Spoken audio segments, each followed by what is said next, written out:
Congratulations for your 1 year completion. Hmm.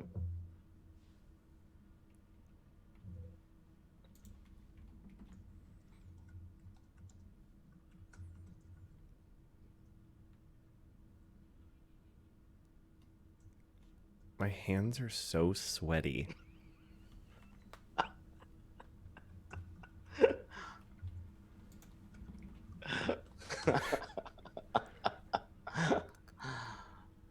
Too funny. Oh, hey, everybody.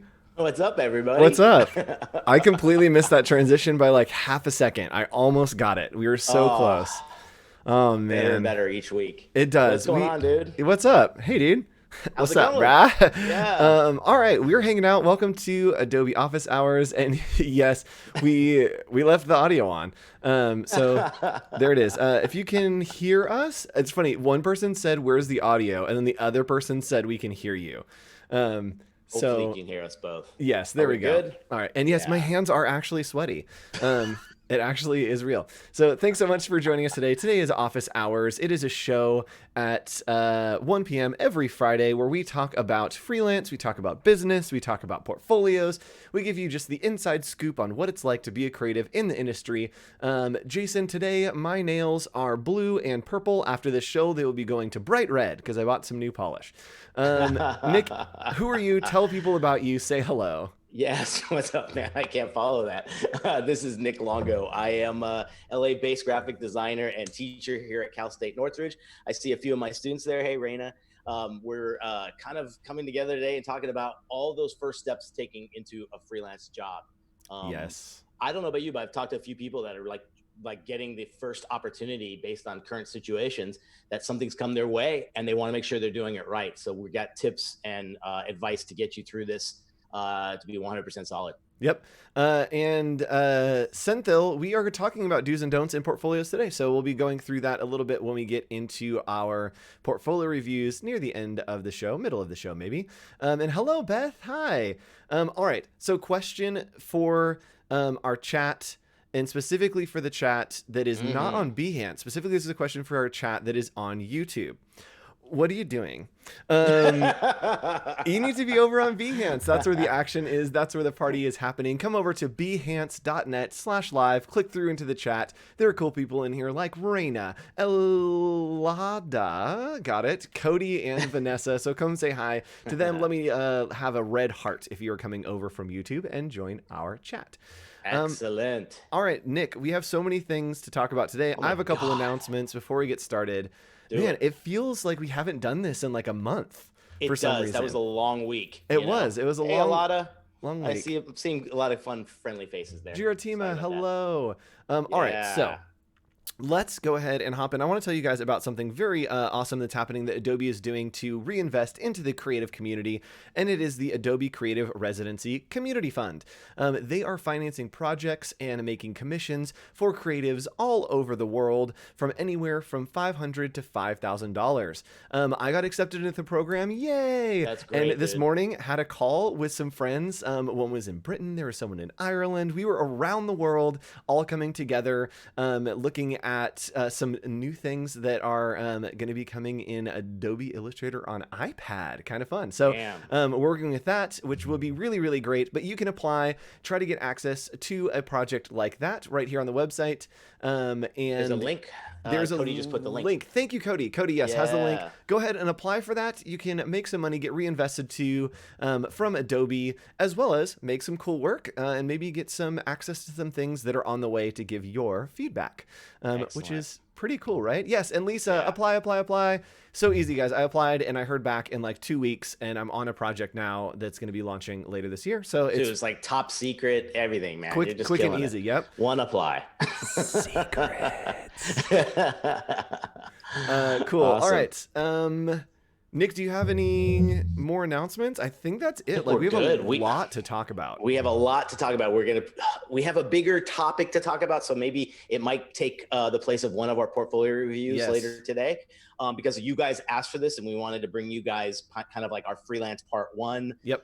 If you've gotten a job, now what, right? You've Yep. gotten a project, you've got something to do. That's what we're going to be talking about today. we will have a giveaway later today. Oh, that's right. We didn't talk about that. Don't forget that. Tell us about it. Guys, Do we want to say what? fasten your seatbelts because we got another one. All right. Yeah, we have a giveaway coming near the end of the stream. So stick around. We're not going to tell you what or how we're doing, but stick around. It is a trivia question. It's a trivia question, yes. Yes. And Joshua Perez, I'm intimidated to apply. I don't know what I would propose. The great thing is you don't have to propose anything. You can literally apply, fill in your contact info, and Adobe will find a project for you. That's what I did because I didn't want to propose anything, but I didn't have anything to do. They have given me a project, and now I'm working on that on behalf of the Adobe Creative Residency Fund. So go ahead and do that. Apply. It's super easy, super fun. Yes. All right. Perfect. Let's go ahead and hop on in. To today, freelance part 1. So you got a freelance project. What now? This week we're talking about process. In these next 2 weeks, we will be opening the curtain and revealing the nitty gritty of freelance. Today, I'm celebrating my 1 year of freelance. Yay! Way to go, dude. I made it. So my 1 year of freelance. So I'm going to tell you a little bit about my process, the things that I've learned, the struggles that I have. Know that it's been a ton of failures and a lot of successes. So we're going to go through all that today. And then next week, we'll be talking about moolah. We'll be talking about charging, talking about hourly rates. Today we're touching on that a little bit, but tomorrow we're going in depth and giving you our inside scoop on our secret numbers. Yeah, that deserves its own like one episode because you can get so granular into the cost and all that stuff. We're gonna touch on it a little bit today. But let's get rolling into it. Yeah, man. I feel like next week we need to have like no lighting, like our mics turned all the way up, just like whispering. We're like $5,000. Yeah. Yes. We're gonna talk about actual numbers because we don't see that enough. All right, let's hop in. Freelance part 1. Nick, I have a freelance. What do I do now? All right, let's kick it off. Let's go to page 3 because this is everything you got to do. Oh, congrats. Sorry, we're gonna skip over that, but congrats. All right, we've already congratulated everybody. Hey, Yes. let's pretend we each got like a fun new little project coming our way. We've never done this before. Here's top line stuff for me, and I'm curious to know what you do as well. When you kick this thing off, the first thing I always have to do is have like that kickoff meeting with a client, talk to them. Don't rely on email or text, get things off of text, have a true conversation and talk about the meeting. And I like to identify first the objective, why are we doing this? Just like we talk about with every case study, right? And why are they seeking design help? What specifically am I going to be able to provide for them that would be a result of this? And then as you're in this meeting, I write up the scope of services. This is where I start talking about building my proposal. So I like to write down everything that we've talked about. What about you? Anything different when it comes to kicking off? Yeah, I was going to show, I was trying to pull it up, and actually give me a second. I'm going to go back to my main screen so I can pull it up. So usually when I get a client that is coming in, I will very quickly kind of determine what their budget range is. And then before any of that, kind of try to lock down, hey, is this an actual thing? Are you just kind of thinking about it? Is it like an idea that you're having? Because for me, I have a lot of other things that I could be doing. And you don't want to invest time into something that you don't think is going to pay off. And so what I do is I will, I have a fairly standard template, and I'll put up on the screen here for everyone. And this is for an actual client. I've been streaming every Monday, Tuesday night. So you've seen this if you've been watching any of my streams. But this is an intake, and it literally is, here's a bunch of questions. And I always end with like, why are you doing this? And to me, it just gets information about them. It saves me from putting a lot of time into that initial phone call. That meet and greet that Nick is talking about happens, but I send them this first to be like, tell me about it. Is this something I'm even interested in doing? What's your budget? What's all that stuff? So that I can get a thumbs up before I spend any time on it. Cause I'm really bad at giving them time for free. And also everyone has a certain degree of what your qualifications are of igniting a new job. Let's call it. It might be budget. It might be timing. It might be your bandwidth right now. So let's just believe you got plenty of time and you need a little extra cash. So like, you're going to say yes to this, but for sure, I think you're right. And a questionnaire is a great way to weed out the people that are not serious. Yep. So we have that. Now we're moving into starting a proposal. Nick, what's your process to starting a proposal? All right. So the proposal is, and we have an outline of this in a few pages down the road, but it's kind of the package that is the handover. I like to call this as, if they're requesting a proposal, now I'm going to be delivering this, and everything is tied together in one clean email, maybe it's a PDF, whatever service you use. There's so many great online services as well that you can put this all together and provide it to them. It includes that detailed list, your scope of services, everything that you promised to do. And you guys got to get granular on this. You got to get to like the details. You can't just say logo design, files, JPEG. That's not enough. It's got to be detailed. You want to specify a timeline. I think this is a big problem where most people don't do, is you want to make sure you're telling them it has to be done within this particular timeline. Yes. And I'm going to give you some milestones. The third milestones thing is are huge, guys. Even if it's the smallest project and it's for your brother-in-law. Yep. Timeline. Don't forget that. Okay. Next up is your cost or your estimate. This is the fees and how it's going to be paid. It can't just be the sum. You got to itemize it, and then you got to talk about how are we being paid? Are we getting an upfront? Are we getting a remainder? If it's just a quick project, maybe it's everything at the end of the week. Whatever it is, totally flexible. Yep. And last but not least is your agreement, and your agreement is the contract. I call it an agreement because one, it sounds better to people than just saying, here's my contract, or, here's my legal, kind of like 18-page PDF. Now, here's a question for you. When agreements come into play, how did you tackle it the first time? Do you remember? Like, what did you use? How did you use it? I feel like I either found like some standard thing on like LegalZoom or something that like another friend freelancer had made that was exactly, like, hey, you use this. And I was like, copy and paste, thanks. Yep. And then I've since edited it to be more customized to my needs and what I want as a designer. So use that as like the perfect model, right? Yep. You should go out there and look and find great resource, and then combine them together and make one that is yours. Yep. And the biggest tip here, and my legal kind of advisor told me, read that thing through and through, know every ounce of it, because you will be asked, what does this line mean? What does that particular mean? I've had that happen so many times. Right? And you just want to be 100% sure that you have got it. So make sure. And for you guys asking questions, so there are a couple of people asking about getting templates similar to this. So I think, a couple of great resources, The Fold, and I think that it's Unfold on YouTube, just Unfold. They do portfolio reviews, that kind of stuff. But they also do a lot of business advice. And I think that they might have resources that are templates. I do know that Amy and Jen Hood of Hoodspa Design have a great, amazing template. So go check that out as well. Mod, if you can find it, it's just Hoodspa Design. I think they have a template. Drop that link in there. And those are the two that I would suggest to really get started. Yeah, I know people mention LegalZoom. That again comes with maybe a monthly fee to activate some service and get some stuff. But to be honest with you, I think things like Freelancers Union, that's a fantastic free website that has fantastic things. You sign up with an email account, and now you have free access to all of their documents and everything else. It might take a little bit of searching, but I'd rather you do that than just get it from somebody and use something that you got from somebody. Look and find the right one for you, because it all depends on the job too, right? Like if it's under $1,000, you don't want to hit them with a 40-page, contract. Exactly. But if it's a $10,000 project, you do need that more robust one. So it should go.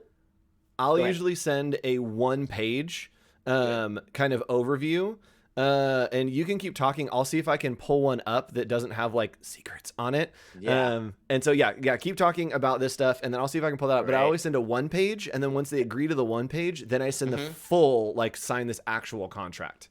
So is your 1-page kind of a Cliff Notes version of the big one? It is, yeah. So it's basically a proposal of like, hey, here's the stuff we're doing. You good with it? All right, cool. Here's all the individual things and how we're going to do everything. Yeah. Perfect. All right, next one. Here's a roadblock. Here's a checkpoint. You can't proceed to a job until you have done that. I have probably 10 times a year, I have a student come to me and say, I started a job, we are done with the job, and now I'm trying to get payment. And I'm like, well, did you do an agreement? Did you do a contract? Did you do the timeline? Did you do a scope of services? And they always say no. So don't go past this and ignite your creativity and your work and your hours until you have all of that signed off by the client. Yes. And there's so many ways you can do that. You could make yourself a quick little form that has the signature. You can do like Adobe Acrobat. You can use that and get their signature. You can get the auto signature on that. So many different ways to make sure that this is covered, but don't go any further. Because this is where all the problems happen. Yep. You've set up no expectations. And that's where you as a freelancer start to lose money, because your time is money. And if you're Yep. giving time away, then it's kind of just like, oh, I'm literally giving this time away for free. And then your Yes. client is like, wait, why are we paying you for this stuff if you're Yep. doing this already for free? Like It doing always ends sketches, bad. doing comps, any of that stuff is Yep. like, no, like, why Yeah. would you do that? Yeah. All right, I'm pulling up real quick to show you this Go one for it. sheet. I'm going to black out a few things on here, and then we will go ahead and do that. Let me triple make sure. All right, cool. Yeah. So I'm just going to put this up on the screen. There we go. That's it. And I lost you, but just to show everyone on here, I have an overview of, hey, here's what we're doing, why we're doing it. Here are all the deliverables that I'll be delivering. Here is any personal notes that I have about the project. I have a budget, which I've cleared out here because I don't want to show it for this client. And then we have contingencies, which we'll talk a little bit about later on. I have a timeline of when it's getting finished, and then a little bit about the workflow. So those are the things that I show them right off the bat. One sheet, does this all look good? And then I go into detail in the actual contract. Yeah. Put yourself in their shoes. What do they want to see from you? They don't want to see 80 pages. They don't want to see a mix match of stuff. Yep. Last time I checked, we're all communication designers. So design something that looks good. Yep. My agreement looks like a brochure. Like, you know what I mean? It doesn't look like a contract. And we'll share that next week, probably, for sure. Oh, absolutely. Yep. Yeah. And I'll try to get clearance from that client to talk about that budget, because you guys have been watching through the process if you've been following on Behance. And so I'd love to break out and talk about some of the budget stuff. I just need to get approval from them. Yeah. Yeah. And have a lot of these forms and questionnaires ready to go. You can build them in Adobe Acrobat. You can make them in forms, whatever you need. Have them ready, because once you've done them, they are your tools forever, you know, and you can update them, and great. Absolutely. So go ahead, man. I was gonna say, moving on to scope of services. Yeah, perfect. Okay. So when you are laying out everything that you are promising to deliver for that cost, here are like the pillars. And again, this is really customized to the job, but I think these are the things that you definitely want to make sure you put in there. I always tell someone too, if you're doing even just a logo design for a local company, you do have to do a little research and discovery and maybe some competitive comparison around who is their competitor, what does their brand look like. So include that stuff. You can't go right into designing, right? You got to have some upfront. Then you have your first wave of initial concepts and design, putting together whatever is that first thing you're going to give the client. Then you've got revisions and changes, and most importantly, always clearly state how many numbers of revisions are included in this. Yes. When we talk about pricing in the next few slides, you're going to understand why putting this in now helps you. And they will, if you say 3 rounds of revisions, they know that third round's got to be done, or there's going to be additional cost. It's about managing expectations. So totally. If you say 3, and if I have 3 on the second one, I will say, cool, let's take 2 weeks, and I want you to compile all of the ideas and thoughts that you have, because after this, it will incur additional charges. Yes. So it's better for us to wait and for you to pull everything, all of the issues you see, for us to then address them at the same time, because it will incur additional costs outside of this contract. Exactly. Yeah. Next up, you want to have the final delivery of work. How are you turning this over to them? I think this is a way you can add, both this and the research and discovery are a way you can add a little bit to your budget. If someone's just saying, why is a logo costing $500, not $100 where they can find it somewhere else?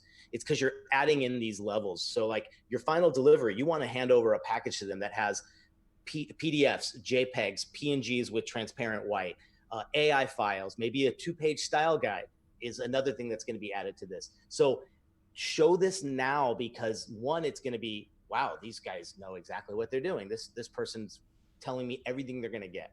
And last but not least, and this is the big one, I learned this one the hard way, but it's the rights of ownership. Like, again, when they ask why you're charging a certain amount for a logo, they are buying intellectual property from you, the designer. Yep. So you've created that logo, Andrew, and now I'm buying it. Like, it's to have the rights to use it. That's quite a big deal, right? Yep. And they don't get that until final payment, but put it up front. Yep. So now, how much more robust do we look, right?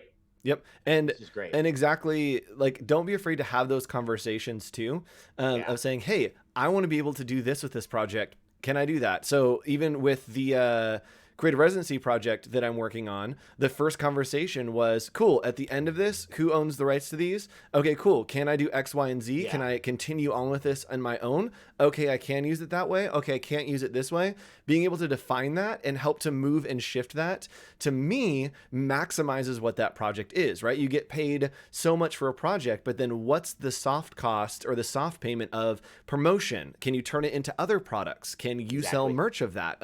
All that stuff goes into just not, making a t-shirt or something. You need to talk about who owns this actual design. So true. And Vanessa, you have a great question. Yeah. Lay it out itemized.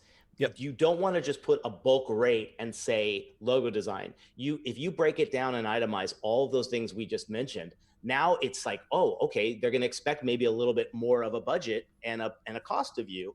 So, and also they can't just dissect it. They can't say, take away, research. Nope, can't do that because I can't do a logo unless we do a little research. So yeah, and we'll talk about value-based pricing a little bit. So the way that I like to do it, and especially because, so I try to be very bold with clients, and I don't like to itemize things.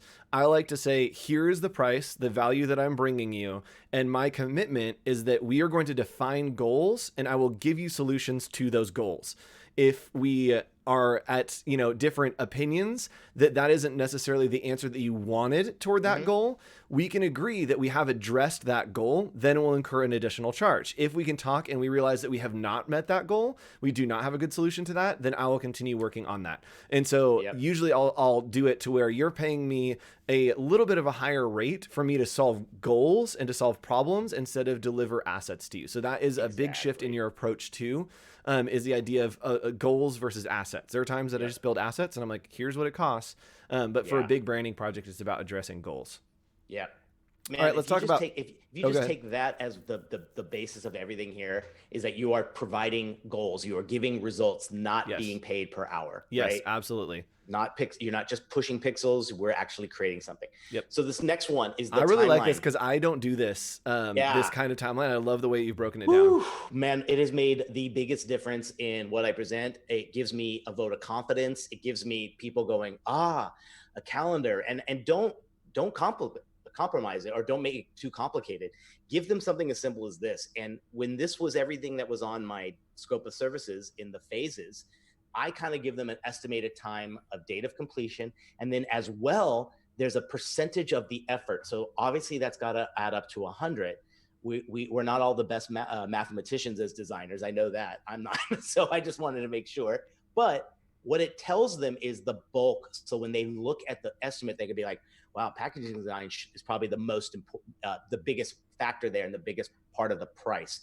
So it gives them an idea. You're not just throwing a number out and hoping they're going to like it. You're showing them details of how you got there. Yep. Now, this timeline is obviously something great you can put more granular in your contract, is that if they fall off of this and do not deliver by a certain time, maybe revisions or something like that, it throws everything off. And you now cannot complete it by that date. If they need it to, it's more money. Yep. So, and I have on mine, when I do the timeline and hit the milestones, I don't show it like this, but I'll have the names next to it of who's responsible to check off to move on to the next one. So it'll say like presentation, Andrew. Yes. The feedback provided 3 days later, client. And then I'm like, if that moves, then the whole timeline starts to shift. And that way you kind of get them into that. Yes. So someone was mentioning how you design percentage of efforts. But basically all this is you look up a project and it's a full pie. I'm just splitting it up as to the discovery and development is about 10% of that in total scope of the project. So it gives them an idea of how much work we're doing and what the most intensive parts are. Yep. Okay? And very much that's something that can shift and augment. I literally, with that Lakeside project we've been working on, I told them at the last approval. So I pitched it, got full approval. And then I always tell clients, you won't talk to me for 2.5 weeks. I am just going to be building things out. It's like, it's nothing that concerns you. Like now that you have given your thumbs up, like put it out of your mind and I will come back with everything that you need. Cause you don't need to worry about those things right now. Like now it's all on me to just put it into the machine and start churn stuff out. Good. What do you charge for a deposit percentage? We'll talk a little bit about that next week. I charge 50% because I'm needy. But yes, I do 30 on most because the projects are getting longer term. And I think a 30, 30, 30 or 33, 33, 33 seems to work out pretty well for me. Yep. If it's something that needs to be immediate and it's a big job, I'll go the 50, Yep. 100%. And today, guys, I love how active chat is with questions. Yeah. Literally just bombard us with questions. I'm sure Yeah. next week we'll be even deeper with questions because we'll be talking about money. So just bombard us with questions. We have 2 portfolios to look at today, but Yeah. we'll continue taking your questions through the entirety of us talking. Just keep blasting Exactly. us and we'll try to answer all that we can. Yeah. And don't ever feel ashamed to some people go like they're afraid to ask for the deposit. And I'm like, are you kidding me? Like you are providing a service. Like don't Yes. ever feel like it's like, ooh, I'm nervous and what are they going to think? This is why you're doing your job, you know? Yep. For Yeah, sure. and always get the deposit. I've had clients that have stiffed me and not paid, and then have done mean things. And so it happens. It does. Even with people that you're like, oh yeah, let's do this. And then it just turns sour and then you're out, $1,000 or whatever. Yep. Yeah, Beth, this will be on YouTube. She's asking if we can rewatch this live stream. So Totally. Yes. Yep. Oh, thanks, Nicholas. I see you there. Let's get into billing because I think now this is a big one. This is a fun one. I like this. Yeah. So we're on the cost page, right? Yes. So the first here is to look at how you're going to approach billing. There's 2 frame of minds here. There's the hourly billing and there's the value-based. And until someone really took the time to tell me the difference about this years ago, I totally get now why I'm 100% value-based. So you can go hourly, but the hourly to me made me feel more like a commodity to the client, not a partner, not a problem solver. Where if they say I only have time for 10 hours at your rate, then they're going to restrict that. You're going to be micromanaged by the client. And I just found that to be a headache. Yep. I'm sure. Do you have some horror stories with that as well? So kind of. I feel like I have done an okay job. So I only bill hourly if it is production work that is not creative. So I will charge people by the hour or put them on a retainer for a certain amount of hours per week. And that's the equivalent of like digging the ditches and like nailing in the boards. The value-based is literally everything else. If you want me to think about it, pretty much at all, it's going to be a value-based project because, and there's a great story with Picasso. He walked up to this woman in a like park and he drew her and he's like, that'll be $16,000 or whatever. And she's like, what? It took you like 3 seconds. And he's like, no, I've been like training my whole life to do that. So you're paying for that. So that's what it is. If you want me to be creative in any way, you're paying value-based. If you want me to dig some ditches that you have already created, great. I will put in my headphones, listen to some music, and I will dig those ditches all day because I'm very technically proficient. And if you choose for the technical proficiency, that's one thing, but charging for your perspective and your way of thinking, that's the value. Yes, correct. Yep. So keep that into consideration when you're choosing. But if you're being asked to think and create and solve, go the value-based way. And I'll show you kind of like a layout of how that works, but you're not selling hours, you're selling results. Yes. If you can just keep that in mind. And it's not, the cool thing about it is there's no surprises to a client. So I always present it to a client and say, I want you to feel so confident in what we're doing and for that price that there's no surprises. But I know I haven't given it to them until I know that this is worth my time and worth my effort. So you make sure you're doing that. And Beth, talking about digging ditches, I use that metaphor. So value-based would be equivalent to being the architect that is designing a plumbing system, right? That's really the thought that you have to know how that works. Then you can hire a contractor to grab a shovel and dig the actual ditches of the plan. So I'm referring to my hourly billing being a little bit of a lower rate because I'm not having to think creatively. I'm literally grabbing a shovel and digging a ditch of that creative project. And because I'm very good with the programs, I'm very technically proficient, digging ditches or just doing that silly mindless production work is super easy for me. And I can just fill hours, right? There's a great quote that that work is what you do for hours, art is what you do for yourself. And I like to do that for clients too. That work is what you do for hours. The hourly stuff is like, oh, I just want to kick out some hours, make some money. The actual art of it is what you charge value-based for. Perfect. Love it. Cool. So going into value-based a little bit more on the next slide.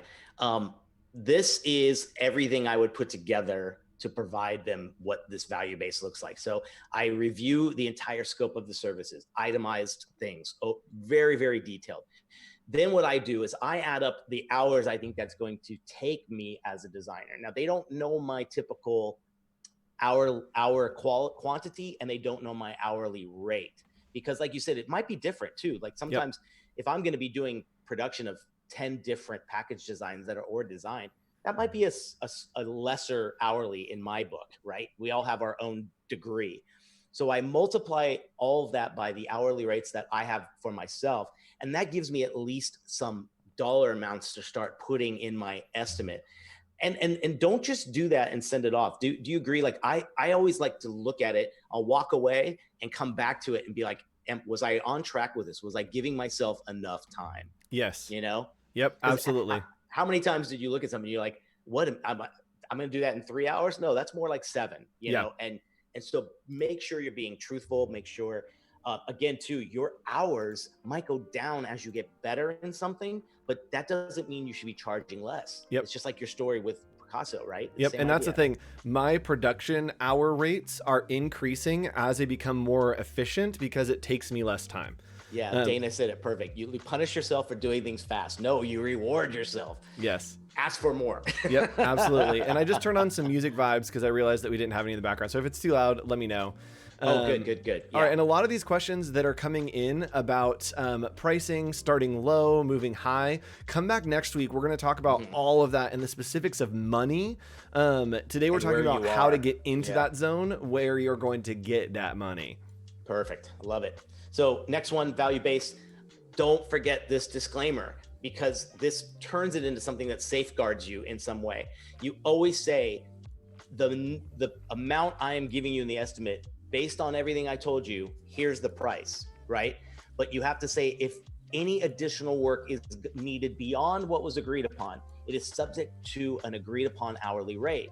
And what that does is it also makes us a client finally, at one point when they're going crazy on revisions, if you tell them, oh, well, we've passed our thing, so anything now is additional, all of a sudden they're like, you know, I do like option C. Yep. I'm good with that. Yep, Yeah, especially if you hit them with, here's the value base for this project. After this, if you have additional revisions, it's going to be $250 an hour. If you do whatever your standard rate is, plus 25-50%, it just kind of creates that shock for them and gives them an incentive to really get their stuff together. That wasn't an earthquake that just happened. I kicked my desk and everything shook. So if you see me shaking, that's what it was. Yeah, we are in California, but not right now. All right, let's look at agreements. And we're almost through here. So we're going to do some portfolios in a little while. We're doing a big giveaway at the end. But I think you guys are loving this, so we're taking our time. Perfect. So your agreement, again, just like with everything we were talking about, look around and find some of these that might be great examples to pull and choose from. I'm going to give you some top line pillars here. So first off, what, how, and when you get paid. It's determining that so there's no surprises. That's truly what this is all about. So however you do it, this can fluctuate from job to job to job, from client to client, but determine it, make sure it's written in stone, okay? Yes. The exact deliverables. Again, what are they getting down to the details? Tell them if it's a print ready file, that's very different from just a JPEG that has some art on it. Print ready files got to have layers and notes to the printer and whatever it is. Be specific, okay? The permission to use it in your portfolio. So there's always a little statement that you want to have in there that says, once this is done, I have the permission to use this in my portfolio. So you're getting that in advance, agreed upon. Now, these two things are the cover your butt kind of thing: legal protection and termination fees. So this is telling you, if it goes south, you hope it doesn't, but if it does, here's some legal protection for both of us and a termination kind of instruction. So if they or you decide to terminate, there is some details onto how you're going to do it. Yep, and that can be anything from, hey, if you decide to terminate this project early, like I keep the deposit, or you get refunded 20% of the deposit, that it is you get something if they kill the project. Don't be like, oh, we can just like part ways. You've put time into it, and make it so it's an incentive for them to continue that out, and it's going to be a big hit if they just drop out on the project. So something that I do in this section for the permission to use the projects, I put in my contracts that I have permission to show it and live stream the process.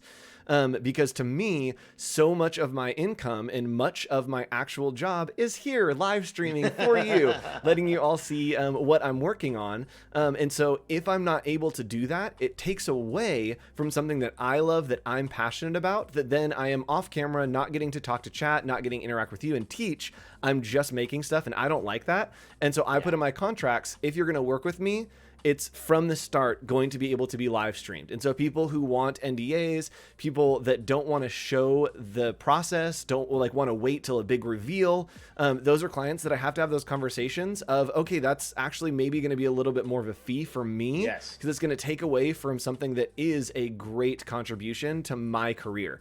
And so I try to have to negotiate that in my contract, but that's just make what's right for you and put it in your contract. Amazing. I see a lot of people saying too, they work with local printers and developed a great relationship with them to be a freelance designer with them. Wonderful idea. I think everyone can take advantage of that, because there's got to be one close to you. Yep.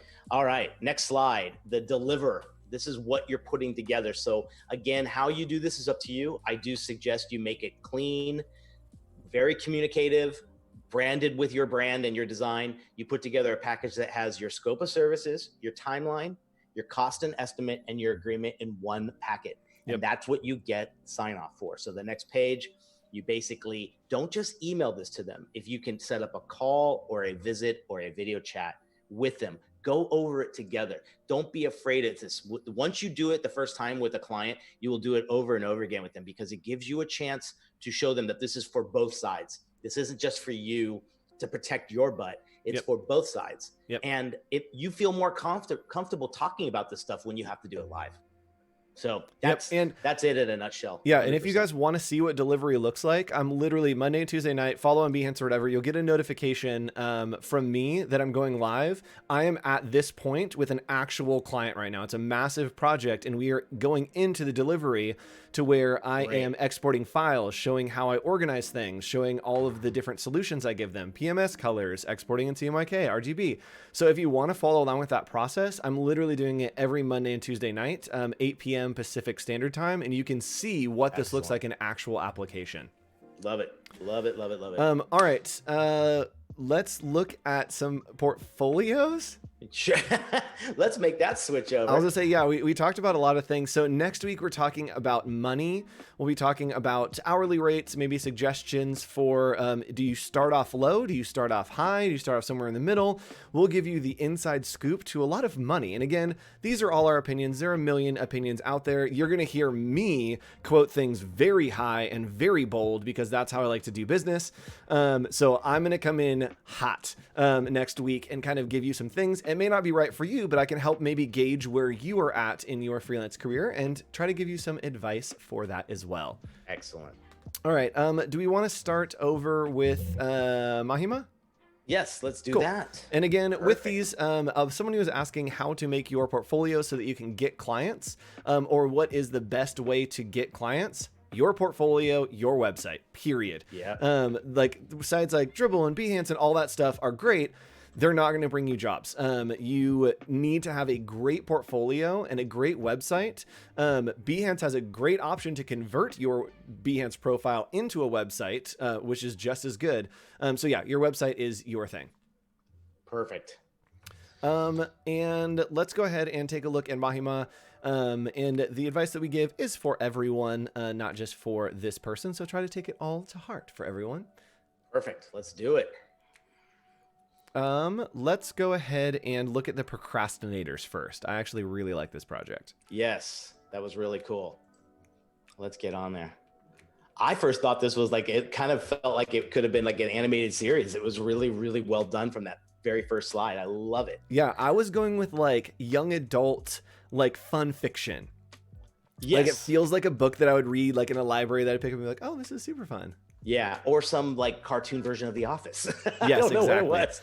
So what it actually is that it says here in your description is a 2 to 4 player board game where players pose as employees and move around the board juggling work and procrastination. I love this concept. Super fun. What a great idea. Yep. Listen, I think it's presented quite well. I love that she's got this great kind of intro slide, and then there's a little bit of rationale in there, and it goes right into like real pictures. I think again, how many times have we talked about the human touch? Like, just having Yes. a real picture with engagement. And I could tell that that's handmade, but I think it looks fantastic. It looks I agree. great.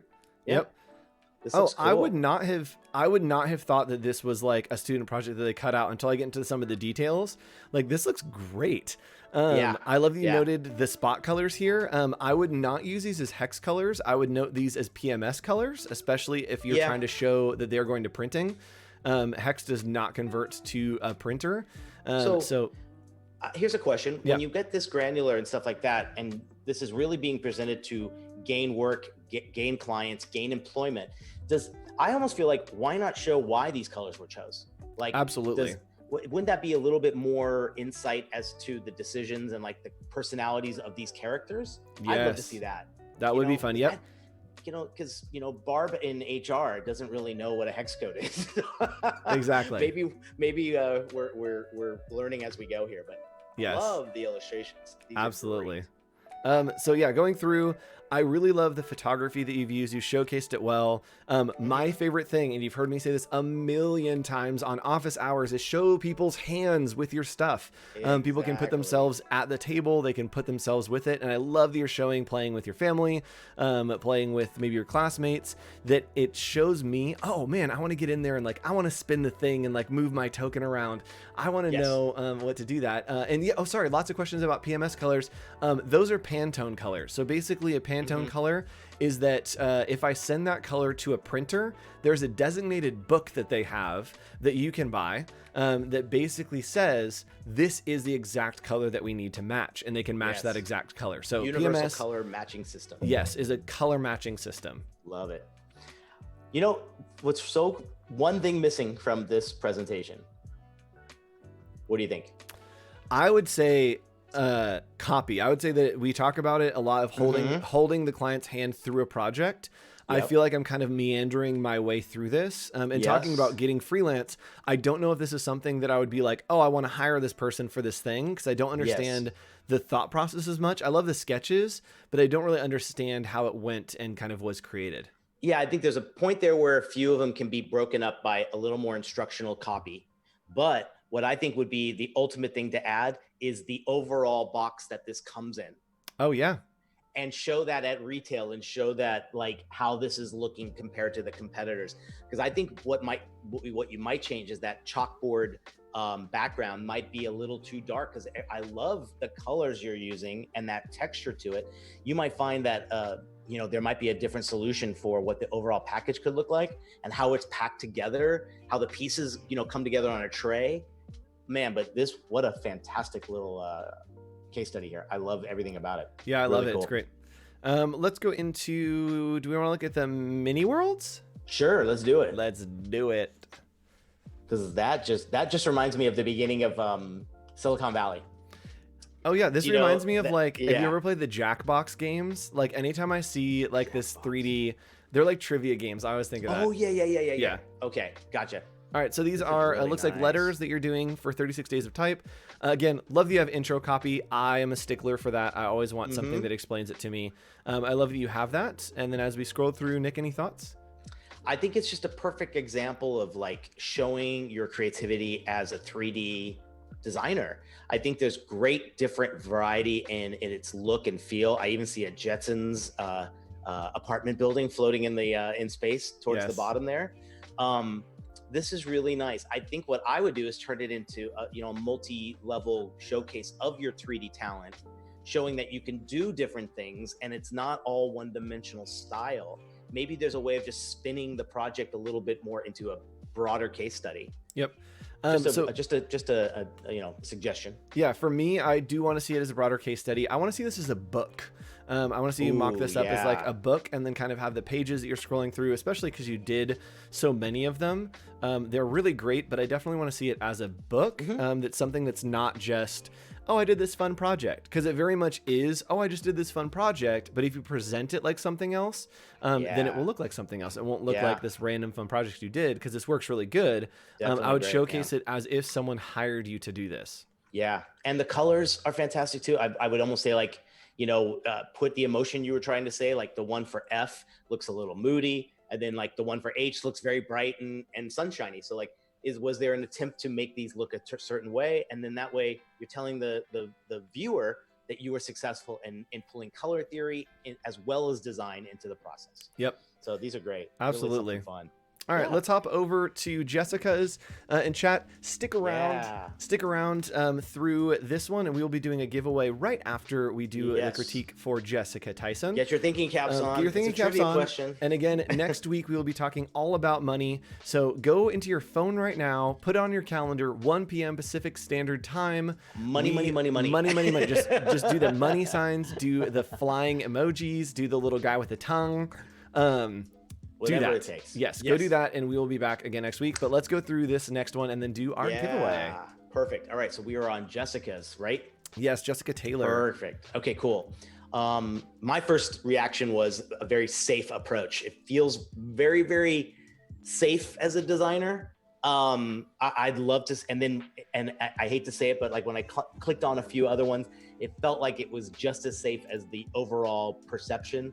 My overall kind of comment would be like to dig a little bit deeper and get in there and really, really show off some different elements. Because there was one, the Better Seeds one to me was like just beautiful. So maybe it's about toning these into a little bit more equally weighted rather than having some superstars. Yep, I agree. Yeah, and I think if you are, let me look at your about real quick. Yeah. UCF, what's up, UCF? Hey, sorry, I love UCF. Victor Davila teaches there. Oh yeah, he's that's one of my good friends. Yeah, so maybe you were one of his students. Yeah, I agree. I would say, oops, go back. There we go. Very color coordinated. Overall, it does feel safe. And I do want to point out this was powered by Adobe Portfolio, so she's converted her Behance over to a portfolio. And so to me, it definitely does feel safe.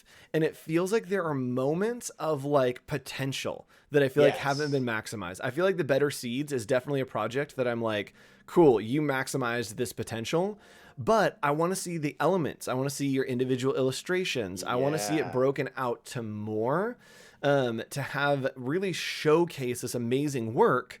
And then in some of these, like the Sunny Time Brewery, these colors are gorgeous. Your photography combinations are great. The type treatment is pretty good. It's okay. Those illustrations are next level. Those illustrations are amazing.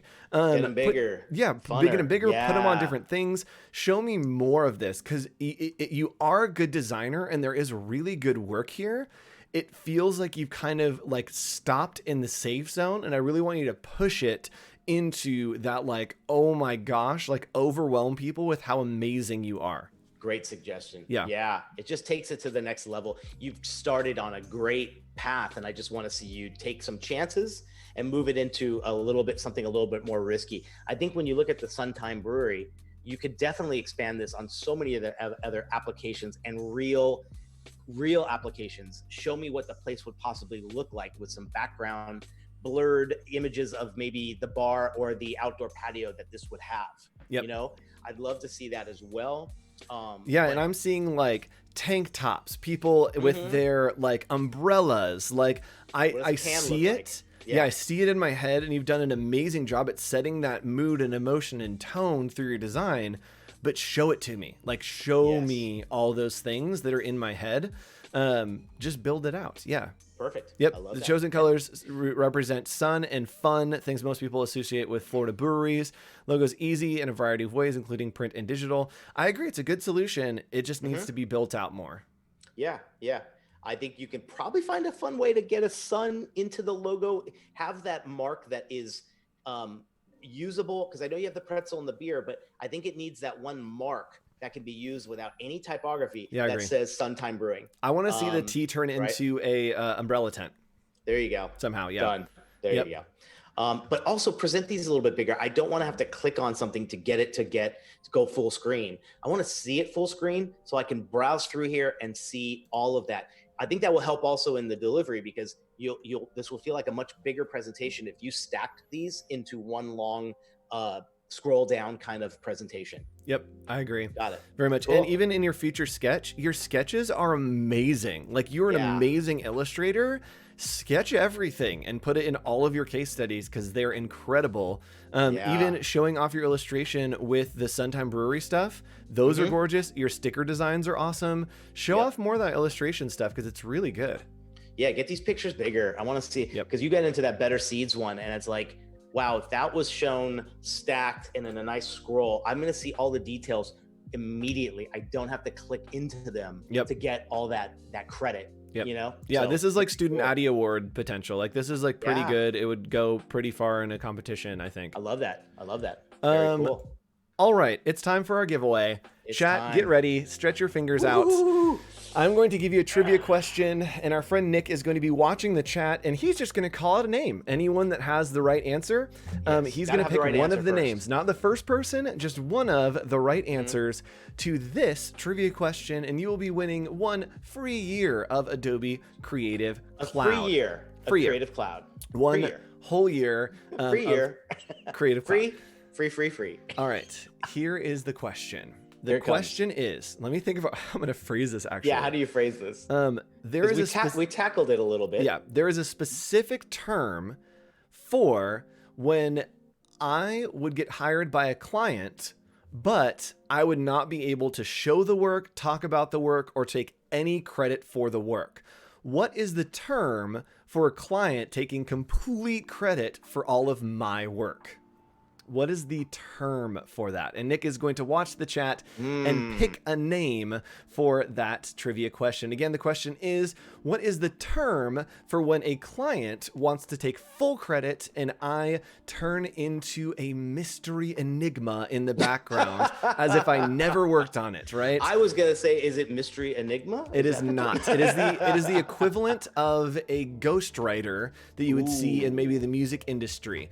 I thought this would happen. NDA. Everyone would say NDA. It is not an NDA. More specific. Yes, an NDA means that I cannot talk about it. There is a very specific that not only do I not get credit, someone else is getting credit. It's two words too, the right? Agency. It is 2 words. The agency is taking credit for my work. I knew that people were going to say NDAs, like absolutely. No one has the right answer so far. The first one that I see come through with the actual right answer, I think will be the winner. I love this one. It is not production designer. Yep, I love that you don't know the term that it is, because then we can talk about it once somebody gets it. We have like 2 minutes, so somebody better get it. It's not ghost designer. Nope. It is 2 words, blank services. Yes. Blank services. It's something it sounds very prestigious. It does. Yep. It is basically erasing my name from the project and putting the client's name on it. Do we want to give them one word from it? What it starts with? It is similar to a tool that you would use to correct a mistake. If you wrote something in pen and you corrected that mistake or you wanted to get rid of it, it is similar to that term. I love that you guys don't know this. This is kind of fun. We have a couple of minutes, so I'm going to let it kind of ring out, let you do some research. Monica just says, don't know. I love it. Yep. Client appropriation of services, no. It is 2 words. Come on, guys. This is a big one. 2 words. It's a big one. Cloud. Yes, there it is. Andrew Lachin. Yes, Andrew Lachin, you are the first person to have the right answer. They are called white label services. So if a client, and I'm glad that you guys don't know this because you need to know this. If a client comes to you and says, whiteout services. Yeah, you can't show this in your portfolio. You can't talk about this, and we are going to take credit for it. That's called a white label service. A white label service is a premium service that they have to pay for. So if someone's hiring you and you can't show it, yes, there are NDAs, that kind of thing. But if they're going to take credit for it, then they need to pay you a white label service to basically be a ghostwriter. A lot of times that will range from anywhere from like 20 to 30%, 15 to 30% of the project in addition to that. So let's say you're quoting a $10,000 project. You're now going to be paying me $15,000, between $13,000 and $15,000 for me to let you have the credit for my work, for me to do a white label service. Basically making up for any additional pay you could have got by using that project somewhere. Yep. And so it's covering the soft cost. For me, I can't show my portfolio. I can't live stream it, and I can't tell anyone that I created this, but it's a, huge project. Not for me. You're either going to pay for me to lose that potential next job off of this project, or you're not going to work with me on this project. So, and that someone asked about your opinion on it. Hey, if you can cover the fee, like you said, with the additional costs, and it's worth and maybe you're down on some projects, do it. There's nothing wrong with it. It's just a matter of where are you at that point, and can you do without showing it? Yep. And I very much go into this, and I try not to be hungry for projects. Again, I go take a bold approach. I will literally, people, like, if you want me to white label, it's going to be like a hefty chunk of money, because I need to show it, and I need to talk about it, and I need to be able to post and take credit for it. And so I charge super high premium for that, because it's not the way that I like to work. As an example, we were talking earlier, and I did a project like this, not knowing that was something to add extra for. And of course, when it was launched, I saw who it was attached to, and I went, I wish I could be a part of that, but I couldn't. Yep. And I didn't ask for the cash. We'll talk about that next week. We'll talk about our actual rates, all that stuff, and what you can do for white label services. Come back next week. Go on your calendar, set a reminder, 1 p.m. We are talking about money next week. All you need to know about money. And I just want to thank you guys for coming to hang out. I love this time. This was a great every chat week. Today, guys. You guys were amazing. This was the best chat that we've ever had. So I'm going to leave the chat open for the next 1 minute. If you have any questions or things that you'd like us to talk about in the future, go ahead, drop them in chat right now, and stick around. Next up is Andrea Hawk, not Andrew Hochradel. Wow, Andrea Hawk little close. is up next. It is. We always get scheduled together. So hi, Andrea. And guys, drop what you want us to talk about or your questions in chat, and we'll try to answer them next week when we talk about money. Bye. Yes. Bye, guys.